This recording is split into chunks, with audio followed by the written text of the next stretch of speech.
2026 is going to be an awesome year. We got some pretty cool stuff coming up. First off, we got Foundations of Recovery. This is our flagship program. We're starting it in January. This is for anyone, man, woman, or couple who wants to come and reclaim their heart from shame, trauma, and betrayal. We start off with an education on all sorts of principles, give you the common language. We feed you from a fire hose in terms of all things recovery. It is such a great start to recovery. And we get at the roots of things, Tyler. This isn't like any other program. Like, this is our healing journey in process, and Foundations is where we begin. If you look at the value that you're getting there to kick off a good recovery with all of the right education, all of the right language, and a team to get you started while also being directed by Brandon and myself through the whole process, what a deal. So if you're interested, if you're struggling, if you've been wanting to do something for a long time, jump into this. This only comes around every so often, and we would love to have you there. Click the link in the description to sign up for it. And to make it even sweeter, we're also including a raffle for a free pass to the Radiant Dawn retreat. Anyone who signs up for Foundations will be added to the raffle for that free Radiant Dawn pass. If you're a man and you sign up for Foundations, your name still gets entered, and you can give that pass away if you win it to any woman that you want to. So what you're saying, Tyler, is if you sign up and participate in Foundations, you could possibly go to Radiant Dawn for free? That's exactly what I'm saying, which is crazy because Foundations by itself is already an insane value. Man, I sound so salesy. But it actually is awesome. So come to Foundations. And even if you don't come to Foundations, sign up for Radiant Dawn. It's beyond therapy, the best healing experiences that you can have. Click the link below and come join us. My partner is using sex to cope with his anxiety. How do we move forward? Welcome to the Real Talk Recovery Podcast with the Therapy Brothers. We're brothers, we're therapists, and we know recovery. Bring your stories, your questions, your successes with real recovery.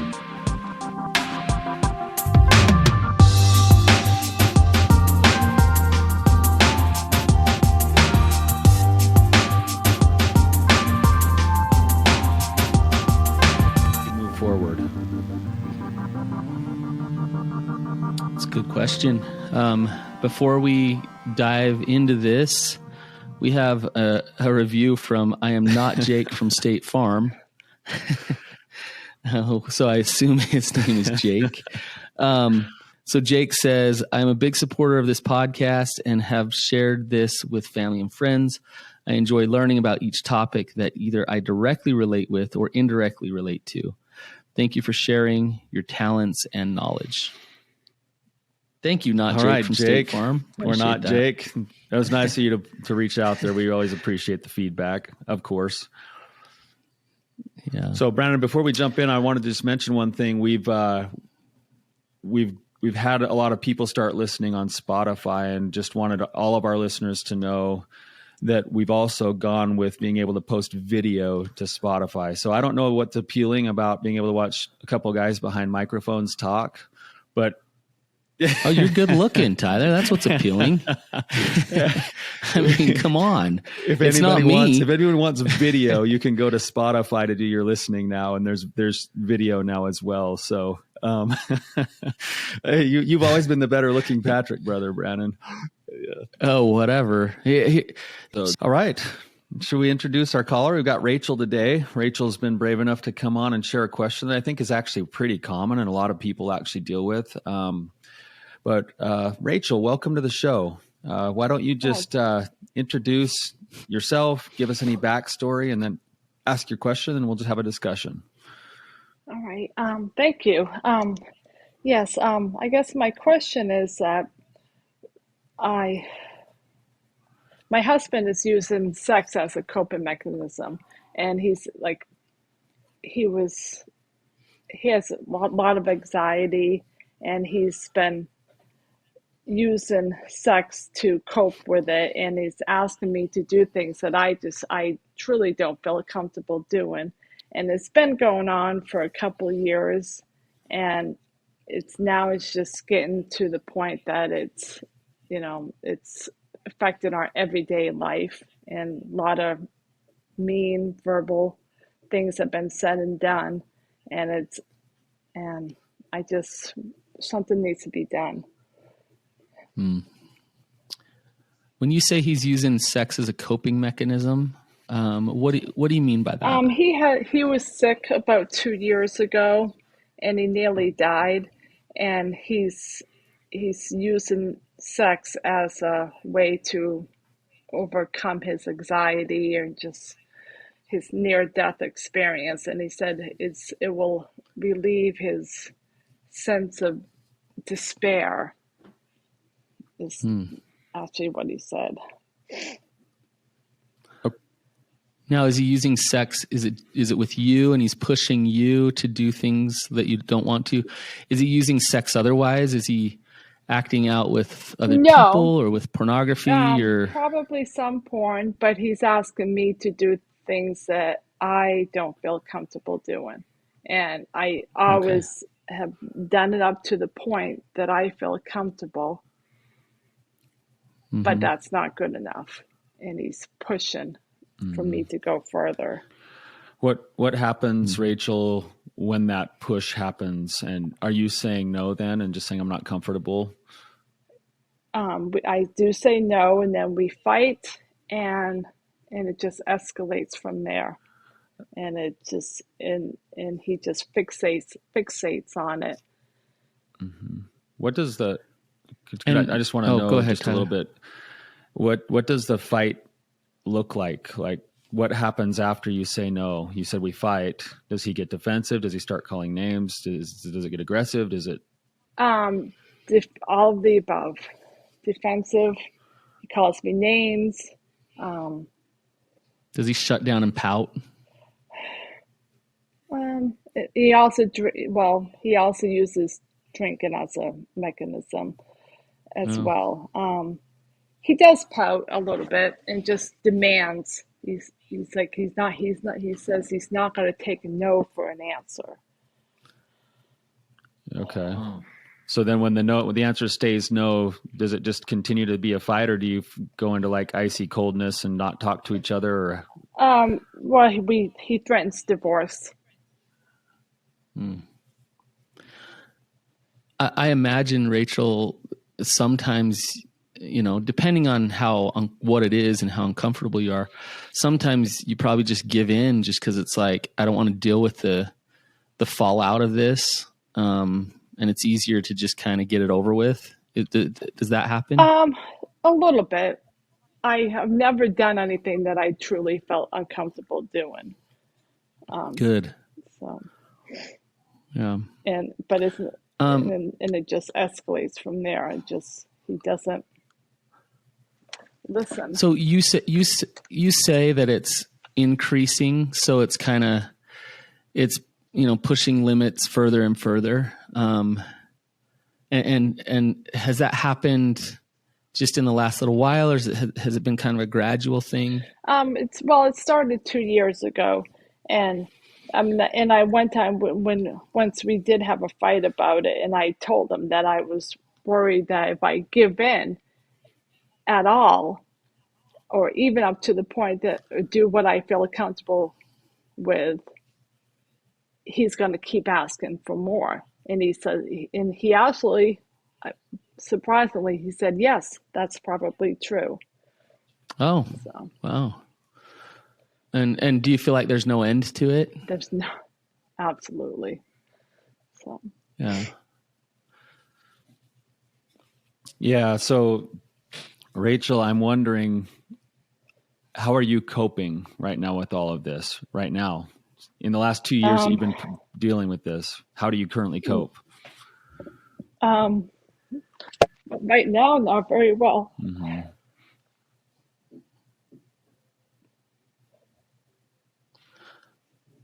Is it just kind of shutting you down? Yes. Are you feeling hopeless and depressed? A little bit. But I also was just in a car accident, and I can't really drive. Oh my gosh. So. Yeah. So you're dealing with some of your own physical injuries and pain. Yes. Okay, there's a lot here, Rachel. There's definitely some things here. The first thing that I want to make sure it gets said is that the fact that you're here talking about this is amazing work on your part. And the fact that you're sticking to your values and that you're not engaging in things that don't feel okay to you is actually in a lot of ways superhuman. Especially when you're feeling trapped in your marriage and you're feeling afraid of losing a marriage, but you also are trying to figure out how to maintain your self-respect. As difficult as it is, kudos to you for keeping your values intact. Thank you. So let's get to your question a little bit. The question now really is what do I do? How do I navigate this? Because really what we're hearing you describe, and we're going off of just this little 5-minute conversation, what we're hearing you describe is that you've got a partner who is, in essence, using you as an object of consumption to try to cope with whatever his pain is, whatever his as a drug. But you're basically the anti-anxiety medicine or the PTSD medicine or whatever it is that he would be taking, you and alcohol. And he's coming to you and still demanding that you be that medicine or else he's leaving. And nobody likes to be the medicine inside of a relationship. We want to be treated as an equal partner and be valued as a person instead of as an object. Yeah. Tyler, just as you're describing that to Rachel, my skin is crawling because it's uncomfortable, because it's objectification to the max, right? And so, Rachel, as much as you might have some love in your relationship, and these things, like this is so far from that. It's healthy sex between a couple is about connection and selflessness. And what I'm hearing is complete selfishness in your relationship. And of course, you're getting to your breaking point, to the point where it's like, I'll go talk to these guys on this podcast because I am so done. I need some answers, And so I just first want to really validate your feelings. And this, but I just want to say it. You are not crazy for feeling what you're feeling. It is okay that you're feeling sad, frustrated, lonely, resentful, maybe even angry at him. If you're feeling any of those things, good. Because those things are protecting you and saying, this is not okay. This is not cool.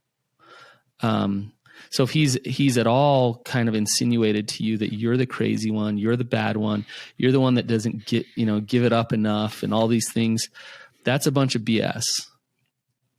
So let's just start there. Okay. How do you feel when I say that? Do you know that? It feels better. Yeah.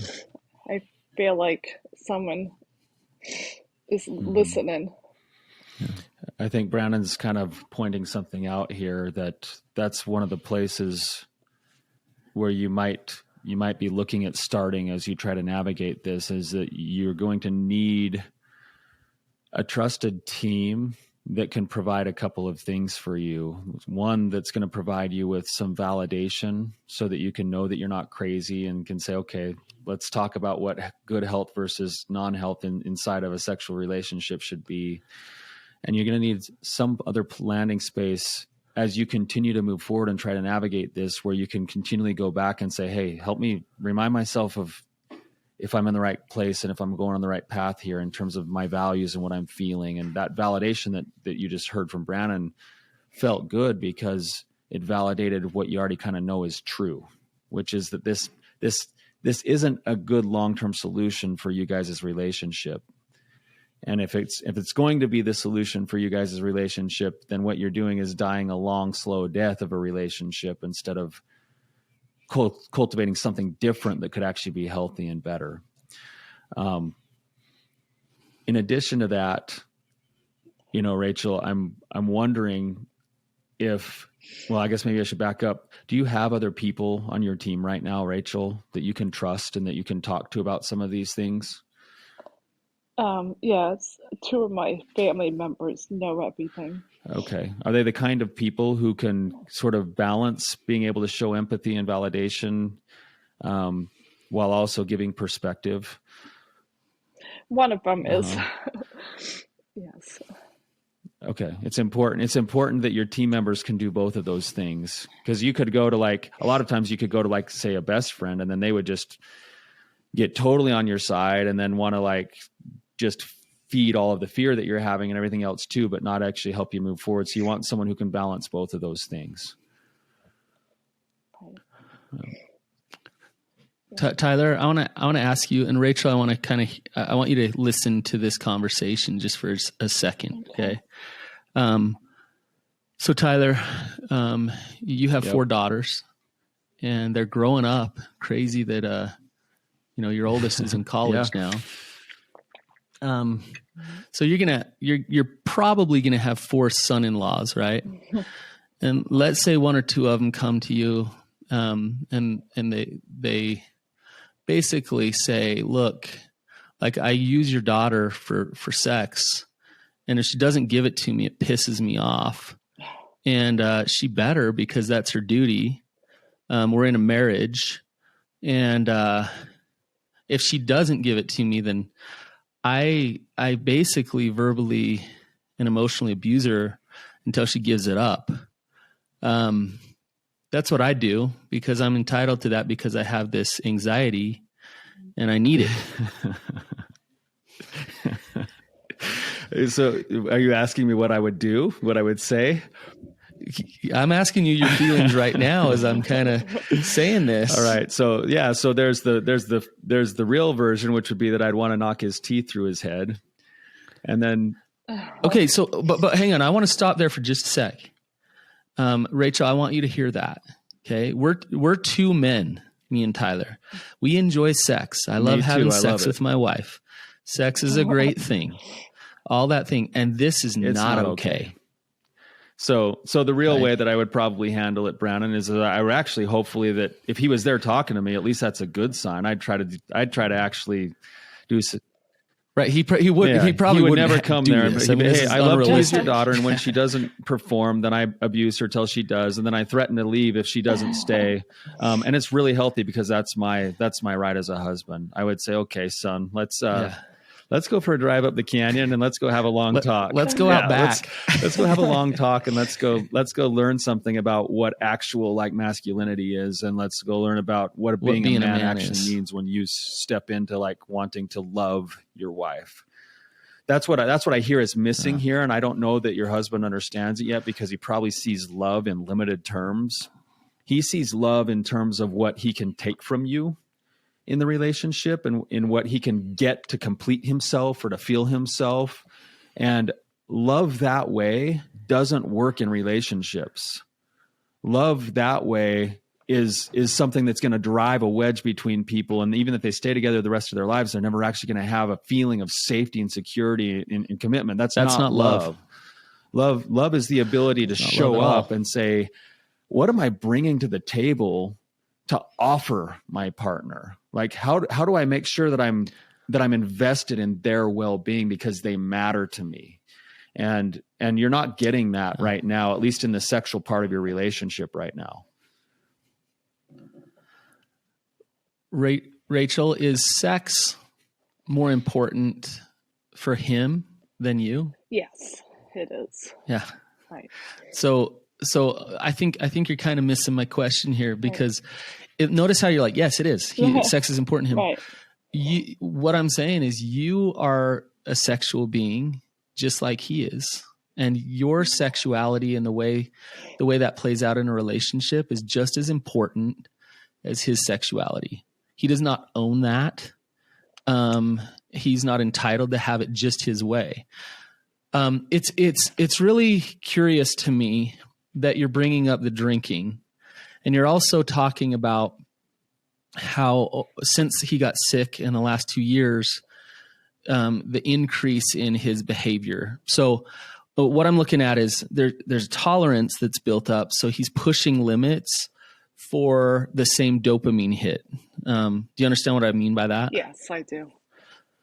And so he needs you to go further and in order to get the same rush and the same feeling that he's addicted to. And so the interesting part of the drinking is I can't cope with life. I can't cope with my pain. I can't cope with the despair that I felt since I've gotten sick. So what I do is I numb it out. So he's a junkie.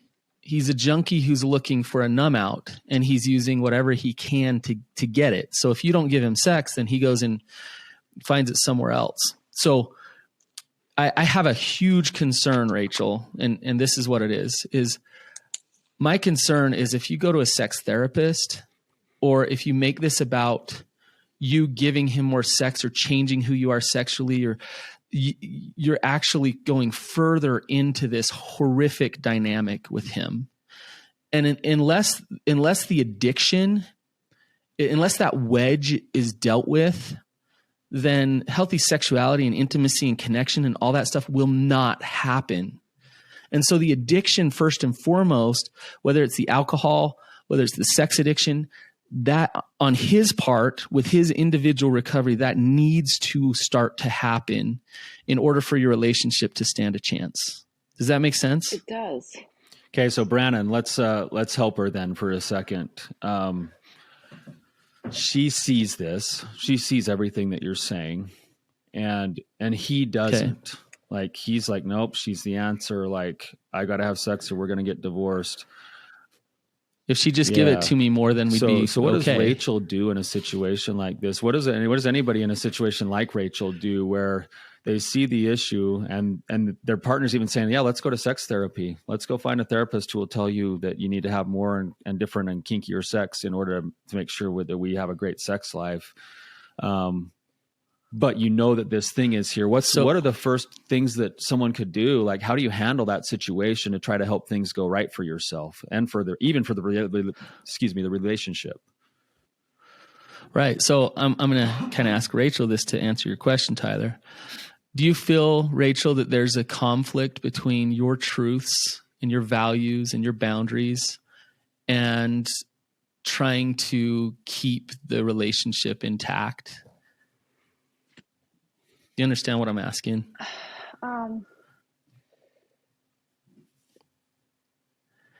If I were to get totally honest with him and really truly hold firm to my boundaries, it would probably end this relationship. Do you feel that way? Yes, because he's already has said that numerous times.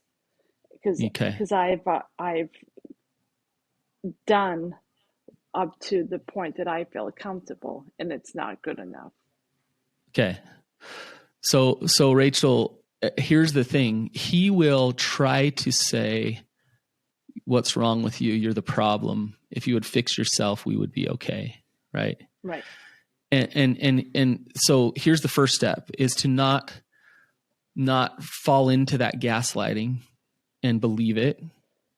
And then the next step, and to answer your question, Tyler, is for you to squarely look at the fear of divorce in the eye and turn and face that fear, so that you can continue to show up empowered and protective of your truths and your important values and boundaries in the relationship. That's more important. This will kill you, Rachel. It will drag you down to feeling despair and depression. And if you allow yourself to just try to appease his addictions and save the relationship. So it's way more important that you look at that fear and you say, we could get divorced. That's real. And you know what? If my stepping into truth is the thing that gets us divorced, it's still the right thing to do. Does that make sense? Yes. Yeah, Brannon, I just want to make sure that I maybe rephrase that for some of the people listening. In essence, what you're saying is that the fear of getting divorced is keeping Rachel from being able to do whatever she needs to have a voice or to set boundaries in the relationship. And at a certain point, maybe the best effort that she could put in right now is to take a look at what does it actually look like if I were to have to be divorced? Not in order to make the decision to be divorced, but to confront the fear of that. Yeah. And there's going to be pain either way. There's going to be pain of losing more and more of yourself and feeling more and more snowed under and feeling more and more trapped over the long haul. Or there's going to be the pain of having to face the fear of what divorce actually looks and feels like for a minute. And once you've gone through the fear of that, it gives you power to choose that you otherwise don't feel like you have right now. Yep. Tyler, you said something in an episode a couple weeks ago that was, I think, pretty awesome. And well, Rachel, this is what he said. He said, a healthy boundary is not a wall, and it's not something that destroys a relationship. A healthy boundary is an invitation. And so when you show up authentic, Rachel, and you face the fear, like Tyler just said, you're inviting your husband to love you. Like to actually love you. And I think this is the dilemma for spouses of addicts is it feels like he loves his addictions more than he does me. And he'll probably choose those things over me. And I'll feel rejection and all this pain. But if you don't have those boundaries, you don't invite him to actually love you. And then you sacrifice yourself and you don't love you when you do those things. So to me, there's one way forward, and that way forward might lead to consequences that are hard and difficult and painful, but things that will set you free from feeling stuck like you are right now. Does that make sense? Absolutely. It's also, Brandon, the hopeful way forward, even for the relationship. The relationship Yes. as it is right now is not good. It's a dying thing right now. So there's going to have to be some type of a change. And sometimes when you have to go and prune the tree to make it grow differently, there's pain involved. But if I hope to have the relationship move forward the way that it can and be sustainable and healthy, there is going to have to be some change there. And so when I go and step into that place of learning how to set my boundaries and getting my strength back and like confronting my fears, what I'm really doing is I'm inviting my partner who I love to decide to look at some things differently and maybe make some changes. And if they do, that's really hopeful. If they don't, you still keep hope because you get to continue to keep your self-respect intact and your integrity intact. And you can still move forward and have a hopeful, happy life. But you're inviting your partner to come along. You're not there slapping it down. You're there actually offering a new invitation. I want to back up a little bit because I think what Brandon said is 100% true. But there's some things that probably need to happen to help confront that fear. Like we could talk about it right now and then you can hang up the call and be like, okay, well, I guess I got to look at divorce. Well, how am I actually going to do that? There's some little smaller things that I think will help in that process. And they're little things that we teach all the time, but they're vitally important. It's like, Rachel, I don't know how you do it, taking care of yourself on a daily basis, but are you engaged in regular acts of self-care where you can be grounded, where you can value yourself, where you can show that you were taken care of? Do you have a team that you can bounce these things off of? Like we mentioned earlier, are you practicing self-compassion? Hey, before you move on, Tyler, I want you to keep going down this list. Okay. But Rachel, have you been to Al-Anon? Have you been to any meetings, support groups? No, I have not. It's time for you to go. Okay. Yeah, I would, there's S-Anon. That's for spouses of sex addicts. There's Al-Anon. Either one, it doesn't matter.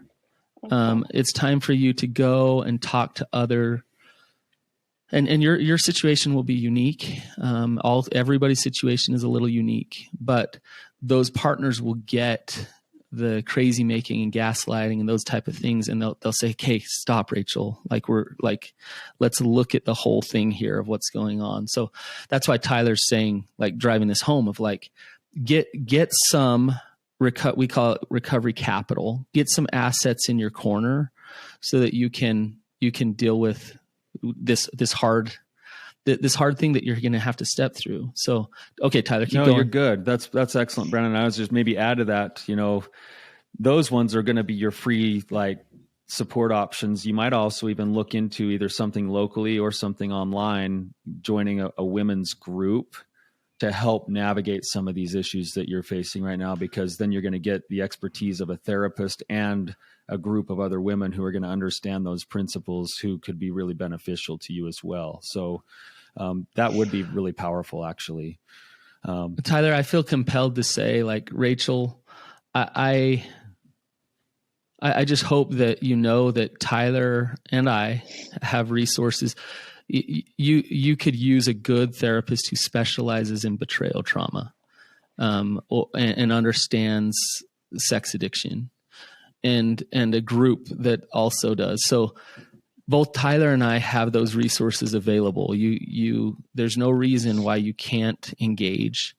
Tyler could probably get you in with a therapist. How soon, Tyler? Within a week, probably. Yeah. Same with you, Brandon. So, and that's just online stuff, but you probably have local people too that would also be good. You just want to make sure that they specialize in betrayal trauma, and that they have, and I would suggest that, that they have a group program as well for betrayal trauma. But, in addition to that, I was just mentioning that the inner workings have to be taken care of in order to confront those fears. We don't want to send you into the cave to slay the dragon without your sword and your shield and everything else. And so what you do is you tool those things up from the inside out, where you are practicing self-compassion, where you are doing what we call your dailies, which is you're engaging in the cultivation of your heart and your spirit every single day in order to know who you are and have a better, have a good experience with your better self every day.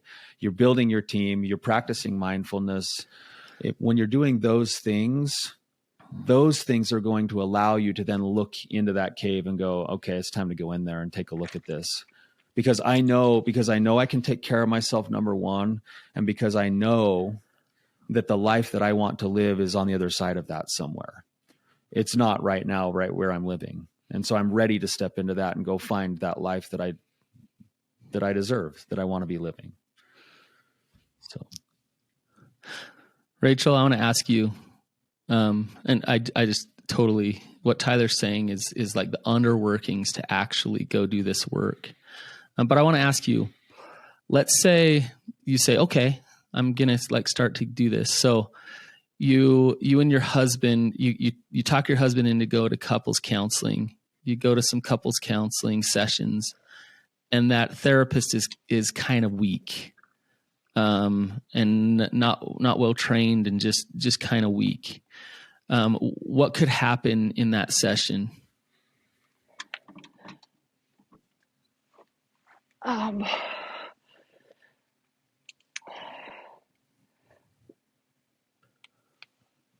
They would just tell me that I should comply to his needs. Right. So if you're there in a session with I got the air quotes going, with a professional who's saying to you, you're the problem, you should be more sexual, you should be a better wife. And he's working his magic, he's kind of playing the victim a little bit and just throwing out how unloving and unkind and uncaring you are. You get that from a professional, and he hears that, and you hear that from that professional. What position does that put you in?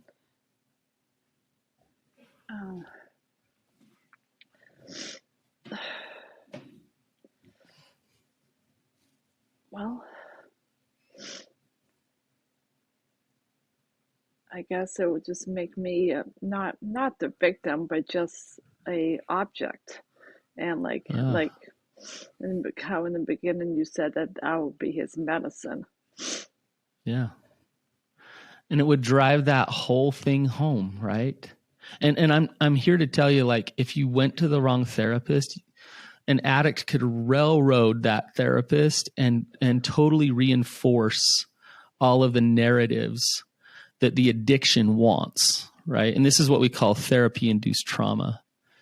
And the reason I'm bringing this up is because I want you to hear right here and right now with me and Tyler, and not forget this, that what needs to be worked on is the addiction. And so you and your sexuality right now is not the problem. Okay. And even if you hear it from a therapist, go to a different therapist who understands addiction, so that you can get the right help. Okay. Because I think a really good therapist can be and will be critical for you, Rachel, but it has to be the right person. Tyler, do you want to add anything to that? Nope, it's okay to shop around. Once you find a good therapist with similar principles, with a similar approach, with a personality that you feel like you can connect with, then you stick with them. But if you need to check a few others before you find that one, it's worth it. And the last thing you want is to walk out of your first session feeling like, in your situation, I think for both Brandon and I, it's pretty crystal clear after talking even for 30 minutes, that this is a place where you would benefit by having a good therapist who understands both addiction and betrayal trauma, because they're going to help both of you start to unpack that. There's going to be chipping away on the denial on his side a little bit, and there's going to be some support and structure on your side, but there's also going to be the ability to see hope. But Tyler, chances are that if they came into me, I would do my best to build rapport with him, to try to get his trust, to chip away at that denial, and he very well might hate me. Yeah, well, yeah. I mean, first session, he might not hate you because you're going to do your best to be kind to him and understand him. Right. But it's going to be about 3 or 4 sessions in when your door gets slammed, when he understands that he's got some changes to make. So. Right. And so I want Rachel, I want you to understand that as a really good therapist, he might really not like. And so this is where the therapist is going to back you up in your boundaries. And so, and invite him into figuring out how to build trust with you and love you again. And so if the therapist is holding that line, he might just really push away from that. Mm-hmm. And so for you to be able to stand in that place of, what the therapist is saying is true. I feel that. I got to stay with this, even though it's causing all kinds of chaos and conflict. Yeah. And my experience, Brandon, is that most guys that even get defensive over that stuff, they like to hear the truth too. They don't respond like they like it. They still get defensive. They still get upset. They might slam the door on the way out. But when they come back a week later, they kind of go, I'm glad someone finally spoke the truth to me. Most, but not all. Like I've had the door slammed in my face, and usually they come back the next week. They're like, that was the best session ever. Like, man, I'm finally starting to see some things, like I appreciate that you actually are willing to shoot straight with me. Yeah. Most do that, but not all. Sometimes, I'll get a 1-star review on Google because it's like, well, that jerk, and it's like, well, yeah. So anyways, Rachel, how are you feeling as we're kind of just talking here? Better, a little overwhelmed. I think we have a long process to go.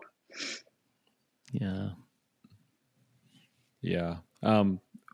If you wouldn't mind, Rachel, I would, after we hang up here, I'll have one of my staff just reach out with a couple of resources for you to take a look at.